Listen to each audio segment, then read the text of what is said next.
Assalamualaikum warahmatullahi wabarakatuh.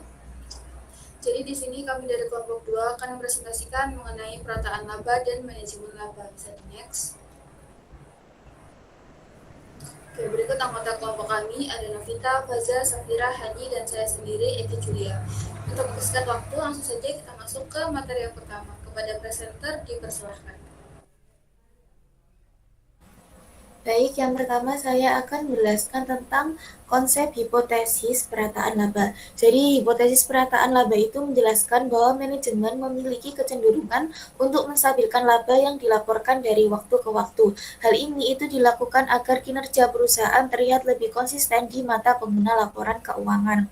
Jadi, dalam teori akuntansi, hal ini itu berkaitan dengan perilaku manajemen terhadap informasi akuntansi, di mana laporan keuangan tidak hanya mencerminkan kondisi ekonomi, tetapi juga dapat dipengaruhi oleh kepentingan tertentu.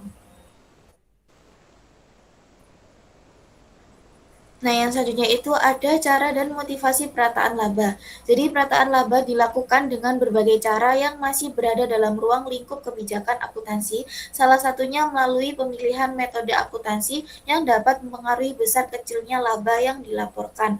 Jadi, secara teoritis, tindakan ini itu didorong oleh beberapa motivasi, seperti keinginan untuk menjaga citra kinerja perusahaan agar terlihat stabil, mengurangi reaksi negatif dari pasar atau investor, dan mempengaruhi keputusan pengguna laporan keuangan. Hal ini menunjukkan bahwa perilaku manajemen sangat dipengaruhi oleh bagaimana informasi tersebut akan diterima oleh pasar.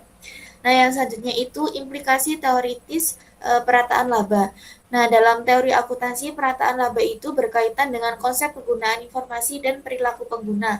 Jadi, informasi akuntansi dinilai dari dampaknya terhadap keputusan yang diambil oleh pengguna.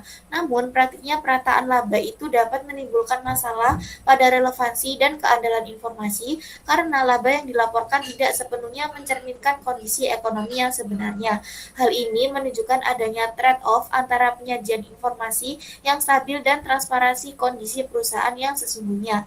Jadi, secara teoritisnya, perataan laba itu menegaskan bahwa laporan keuangan tidak selalu netral tetapi dapat dipengaruhi oleh kepentingan dan perilaku manajemen dalam menghadapi pasar. Untuk materi yang selanjutnya akan dijelaskan oleh teman saya. Oke, jadi di bagian ini kita bahas soal manajemen laba dalam teori akuntansi. Nah, manajemen laba itu atau earnings management itu merupakan tindakan manajer dalam memilih kebijakan akuntansi atau melakukan estimasi tertentu untuk mempengaruhi laba yang dilaporkan.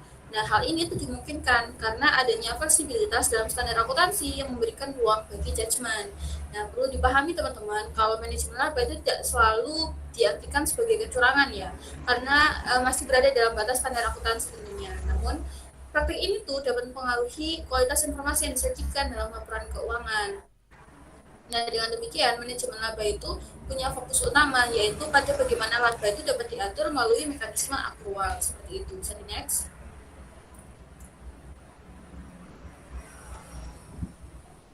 Oke, selanjutnya kita bahas soal motivasi dan pola manajemen laba. Nah, dalam praktiknya, manajemen laba itu dapat dilakukan dalam beberapa pola, seperti menaikkan laba atau income increasing, menurunkan laba, income decreasing, dan income smoothing atau meratakan laba antar periode. Nah, kondisi ini tuh sering terjadi karena adanya asimetri informasi di mana manajer itu punya informasi yang lebih banyak dibandingkan pihak eksternal. Selanjutnya, untuk motivasi, jadi manajemen laba itu umumnya didorong oleh beberapa motivasi teman-teman. Yang pertama itu ada kontrak bonus, di mana manajer itu cenderung meningkatkan laba untuk memperoleh intensif, serta tekanan dari pasar untuk memenuhi ekspektasi investor.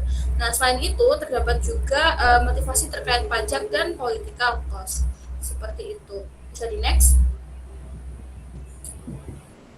Oke, selanjutnya perspektif dan implikasi. Jadi secara teoritis, manajemen laba itu dapat dijelaskan melalui teori keagenan teman-teman, yang menekankan adanya konflik kepentingan antara manajer dan pemilik. Selain itu, dalam pendekatan positif, praktik ini tuh dipahami sebagai perilaku rasional manajer dalam memilih kebijakan akuntansi berdasarkan kondisi tertentu.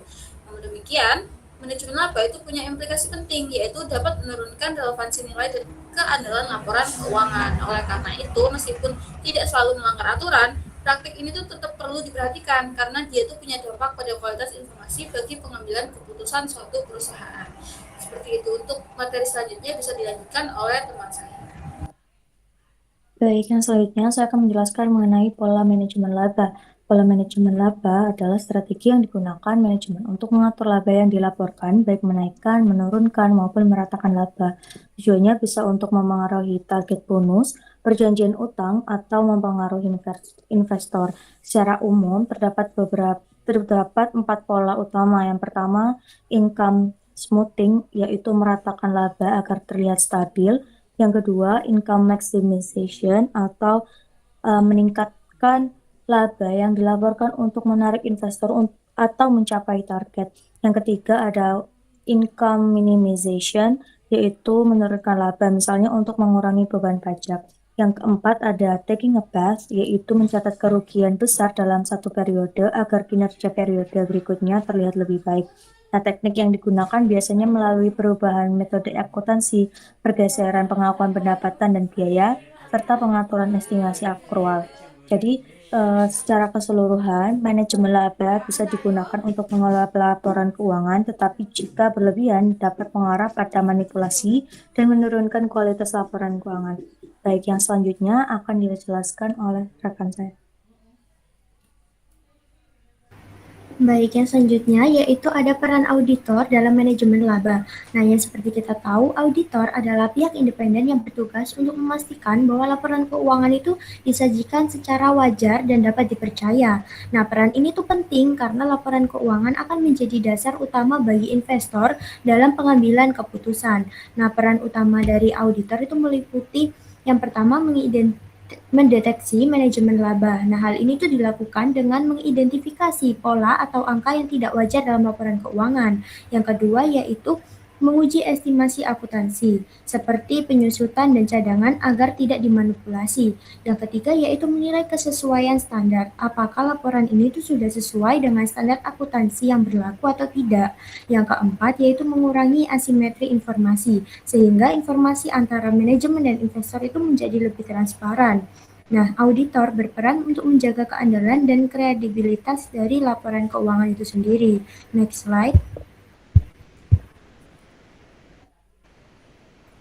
Untuk yang selanjutnya yaitu ada efektivitas peran dari auditor. Nah, efektivitas auditor ini tuh dipengaruhi oleh beberapa faktor penting.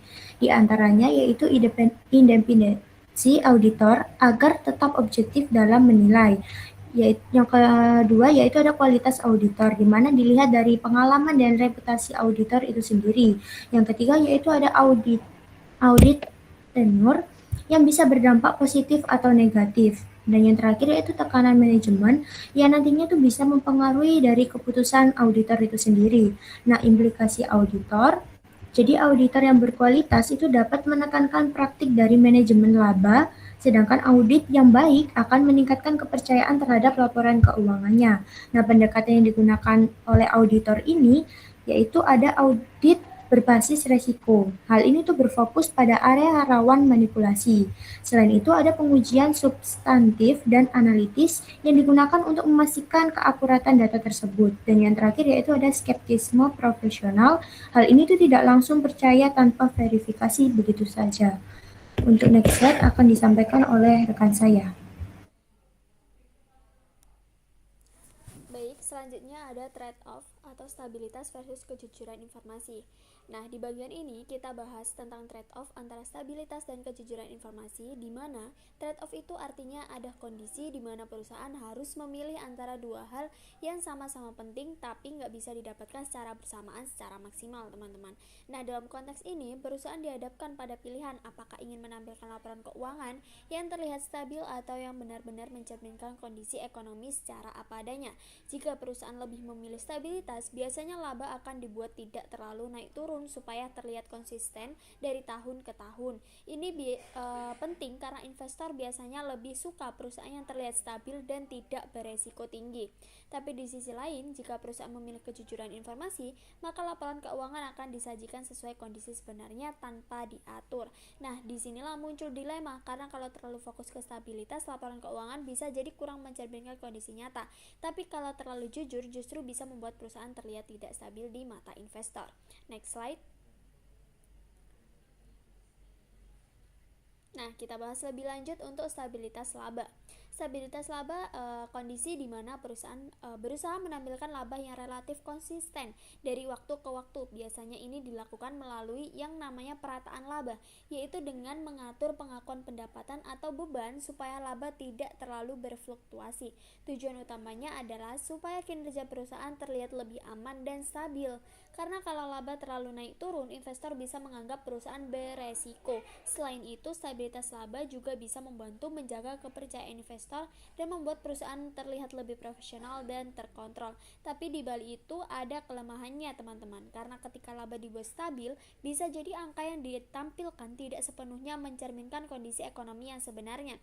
Jadi ada kemungkinan informasi yang disampaikan jadi kurang transparan. Nah, selanjutnya ada kejujuran informasi.